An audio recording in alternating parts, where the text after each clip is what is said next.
Good morning, good afternoon, and good evening, everyone, depending on where you're joining from. And thank you for taking the time to join this session. So let's begin the session by understanding why a security-first approach matters and how backup serves as your last line of defense. Security today isn't just about prevention, it's about recovery when things go wrong. So ransomware, human error, and system failures are no longer if, but when. That's where the backup becomes your last and most critical line of defense. In this session, we will go through how modern backup strategies protect, recover, and keep your business running. So all right, let me ground this in what we are actually seeing in real environments today, especially in SMBs.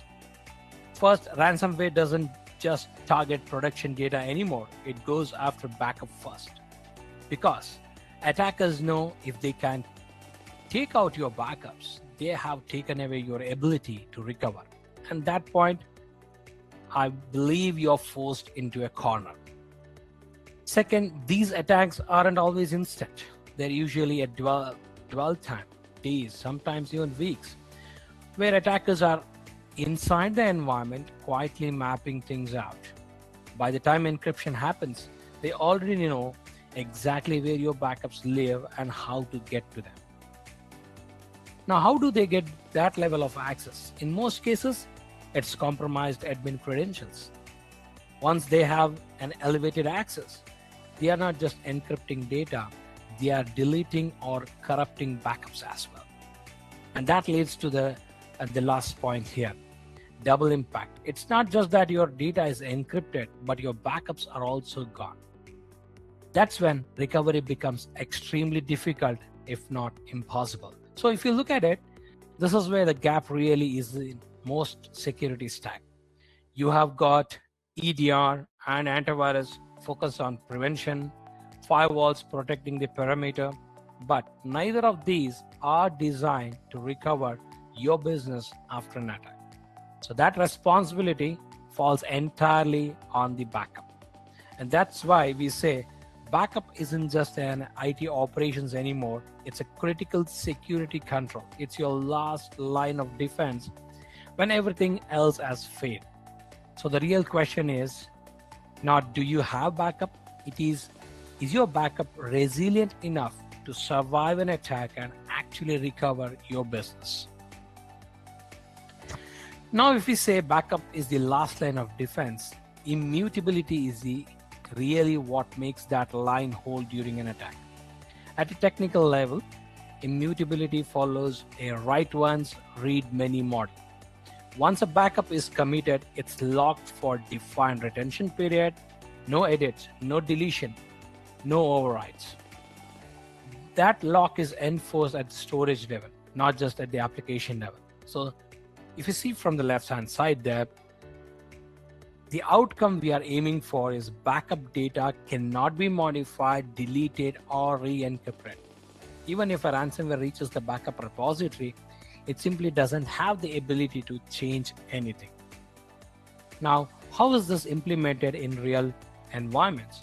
Most commonly through object storage immutability, like S3 object lock, where retention policies are enforced at the object level. Along with that, you typically introduce an isolation, either logical or air-gapped. So backup storage isn't directly exposed to the production network. And then you have the time-based retention logs. This is important. Once that retention is set, even admin cannot shorten it or delete the data before expiry. So you are effectively removing that single point of failure, which brings us to the attack resistance. In a traditional setups, once admin credentials are compromised, backups are the first thing to go. Here, even with full admin access, the attacker cannot delete or tamper with those backups. That's a fundamental shift in how we protect your recovery data. And finally, from a threat perspective, this protects not just against ransomware encryption, but also the insider threats or an accidental deletion. So overall, immutability is not just a feature, it's enforcing security at the storage level, ensuring your backups remain intact no matter what happens. All right, so we have talked about immutability, protecting your backups from being tampered with, but that alone isn't enough, because the next challenge is, what if your backup itself already contains infected or compromised data? That's where the versioning and recovery integrity comes into play. Version essentially means you're not relying on a single backup copy. You have a multiple restore points over time. So instead of just saying I have a backup, you're saying I have a timeline of clean states I can go back to. And this becomes really important in real world attacks. So remember, earlier we spoke about dwell time. Attackers can sit in the environment for days, or even weeks before triggering anything. During that time, your backups are still running, which means you could unknowingly be backing up the compromised data. So now when the attack is discovered, if you only have the latest backup, there's a high chance you are restoring the data that's already infected. And that's a very common failure point. We see customers recover only to get reinfected almost immediately. So versioning solves that problem by giving you pre-infection recovery points. You can go back to a known clean state before the data is compromised and restore from there. And with the granular rollback, you're not forced to recover everything. You can target specific files, systems, or timeframes.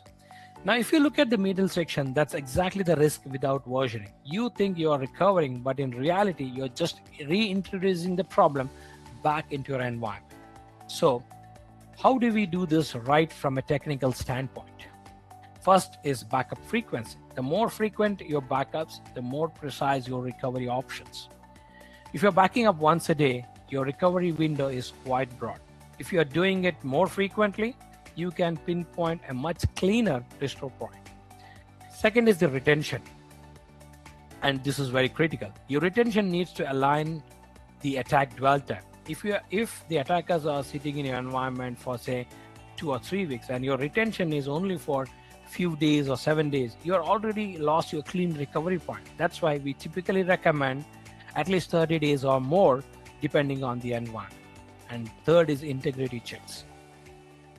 It's not enough to just store backups. You need to continuously validate them, automate integrity checks, ensure that your backups are not only available, but actually usable and clean when you need them. So putting this all together, immutability ensures your backups are saved from being deleted or altered, and versioning ensures that you can recover the right and clean data. So both are equally important, because at the end of the day, recovery is not just about restoring data, it's about restoring trusted data that won't put you back into the same problem again. Once we have ensured our backups are secure and we have a clean recovery point, the next question is, how quickly and effectively can we actually recover? Because during an incident, recovery speed and flexibility directly impacts business downtime. So if you look at it, these are the core requirements for ransomware recovery. First, instant recovery. Whether it's a full VM or just a file, you don't want to wait hours to bring system back online. The expectation today is near instant access, especially for critical workloads. The second is an isolated recovery environment, often referred as a sandbox. This is really important. You don't want to restore directly back into a production environment without validating it first. The idea is to spin up the backup in an isolated space, check that's clean, and then move it to the production. And third is verified backup integrity. It's not enough to assume backups will work. You need an automated validation to ensure they are actually bootable and usable when needed. So now shifting to the middle section, this is something we often overlook. Not every recovery scenario is ransomware. In fact, most day-to-day recovery requests comes from user errors. Things like accidental deletion, someone overwriting a file, or even misconfiguration. These happen far from frequently than cyber attacks, and they still require fast, reliable recovery, and this is where the right capabilities make a big difference. First level restore is key. You shouldn't have to restore an entire VM just to recover one file. Granite recovery saves time and reduces disruption. Then point-in-time recovery. This ties back into versioning. You can go back to exactly when the data was in the correct state, whether it's from ransomware or user error or data corruption. And finally, self-service restore. This is a big efficiency gain. Instead of every small request going through IT, end users can recover their own files within defined control. That reduces operational overhead significantly. So putting it all together, recovery is not just about having backups. It's about how fast you can recover, how safely you can validate that recovery, and how flexible your recovery options are. Whether it's a major ransomware event or a simple user mistake. Because at the end of the day, the real value of backup is realized only during recovery, and that experience needs to be fast, clean, and reliable. Let's tie all this back to what it really means for SMB customers, and more importantly, how we position this. If you look at SMB environments today, the reality is they typically have limited security maturity. There is no dedicated SOC, limited tools, and often a small IT team handling everything. At this time, they are highly exposed to ransomware because attackers know these environments are easier to target. So expecting SMB to build a fully layered security stack like an enterprise, it's just not a realistic ask. That's where the positioning shifts. Instead of talking about backup as a storage, we position it as an incident recovery control. Meaning, when something goes wrong, this is what ensures that business continues to operate. And that directly translates into outcomes the customer actually cares about. Business continuity, minimal downtime, and confidence that their data is intact and recoverable. Now, from an MSP perspective, this becomes a strong opportunity because you are no longer just selling backup capacity, you are selling a secure backup service. That includes immutability to protect against attacks, monitoring to ensure everything is running as expected, and clearly defined recovery SLA so customers know what to expect during an incident. So the conversation shifts from how much storage do you need to how quickly can we recover your business when something goes wrong. And that's much stronger, value-driven discussion, especially for SMB customers. Just to wrap this up, security today isn't just about stopping attacks, it's about how quickly and confidently you can recover when something gets through. What we have seen is that backup has evolved into a true security control through immutability, versioning, and reliable recovery. It becomes the safety net the business demands upon.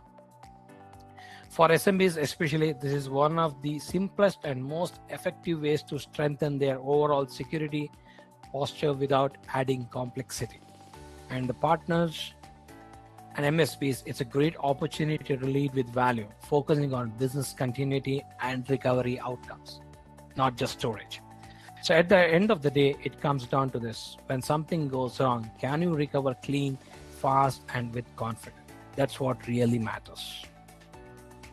Thank you so much for joining today. I hope this session was very helpful, very informative, so that you can pitch backup as a security tool for your customers. Thank you once again. Have a wonderful day.